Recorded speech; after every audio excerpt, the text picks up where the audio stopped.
मैं देख रहा हूं तमाम चेहरे उदास हैं, मुरझाए हुए हैं। मुझे लगातार फोन आ रहे हैं जिन लोगों ने एग्जिट पोल देखा है, और सभी निराश हैं, गमगीन हैं और मुझसे पूछ रहे हैं कि आपका क्या कहना है इन एग्जिट पोल के नतीजों को लेकर के।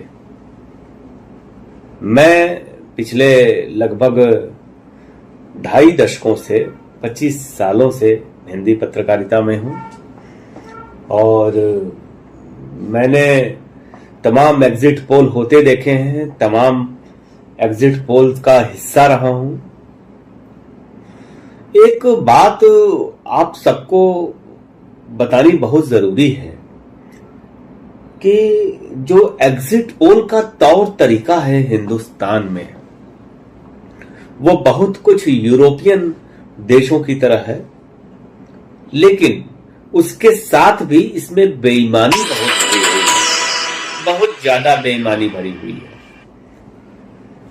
जैसे कि मुझे याद है कि अभी मैं पिछले दिनों प्रतापगढ़ गया था, तो वहां के एबीपी के कॉरेस्पॉन्डेंट से ने हमें बताया कि हमको एग्जिट पोल में हिस्सा लेना है और हमारे पास कुछ फॉर्म्स भेजे गए हैं 200-250 और कहा गया है सर्वे करने को। तो हमने कहा कि आपने सर्वे किया? तो उन्होंने कहा कि नहीं, कौन किसके पास इतना समय है, वो लोग एक एक वीडियो का हमें पैसा देते हैं और हम उनके लिए सर्वे करेंगे। और उसने घर बैठ करके फॉर्म भर करके भेज दिए।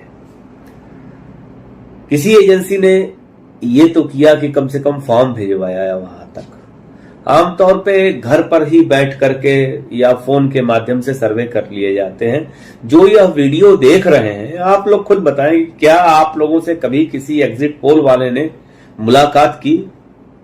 एक दूसरा सवाल का जवाब यह दीजिए कि कल 5:30-6 बजे तक वोटिंग पड़ी, 6 बजे तक पूरा एग्जिट पोल खत्म हो गया। हिंदुस्तान जैसे देश में जहां पे कि लोग अलग अलग जाति, धर्म, बोली, क्षेत्र में बटे हुए हैं, क्या कोई एग्जिट पोल इतना करेक्ट हो सकता है? मान लीजिए कि किसी व्यक्ति ने किसी कस्बे में 500 लोगों के बीच सर्वे किया, वहां पर 1/4 आबादी मुस्लिमों की है। क्या अपने सर्वे में उसने उन मुस्लिमों को भी शामिल किया हिंदुओं के साथ साथ? जो लोग एग्जिट पोल कर रहे हैं उनकी जाति क्या है, उनका धर्म क्या है, ये भी बड़ा महत्व रखता है। तो जहां तक मेरा सवाल है, मैं इन्हें इस एग्जिट पोल के नतीजों से पूरी तरह से नाइत्तफाकी रखता हूं। मैं बिल्कुल भी इनको माने विश्वास करने की कोई वजह ही नहीं है। यह पूरी तरह से अवैज्ञानिक पद्धति है जो यहां पर इस्तेमाल में ली जाती है।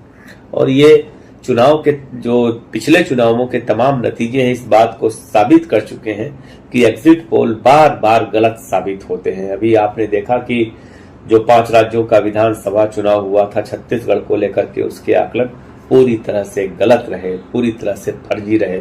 यहां तक कि जो एक्सिस माई इंडिया है प्रदीप गुप्ता की कंपनी, वो तो 2020 में बाकायदे लिखित माफी मांग चुकी है अपने गलत एग्जिट पोल के लिए। और जो उसने बिहार को लेकर के किया था, जिसमें उसने राजद को जीता हुआ बताया था।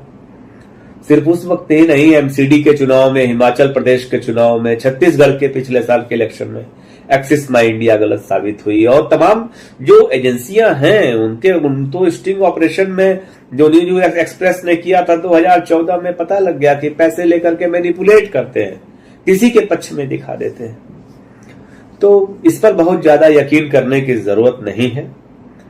और यकीन मानिए, मैं अपने निजी अनुभव से कह रहा हूं कि भाजपा का स्पष्ट बहुमत नहीं आने जा रहा है। रिपीट कर दो कि भाजपा का स्पष्ट बहुमत नहीं आने जा रहा है।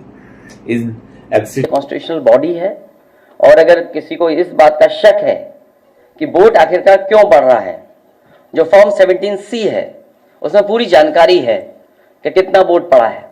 मुझे उम्मीद है कि इलेक्शन कमीशन तमाम नियमों का पालन करेगा और एजेंट से लेकर के जो जानकारी है वो भी सही देंगे। एजेंट जो मौके पर रहेंगे उनको भी सुरक्षा का इंतजाम इलेक्शन कमीशन करेगा, क्योंकि जब भारतीय जनता पार्टी कमजोर दिखेगी, हार की तरफ जाएगी, तो शासन प्रशासन उनका है।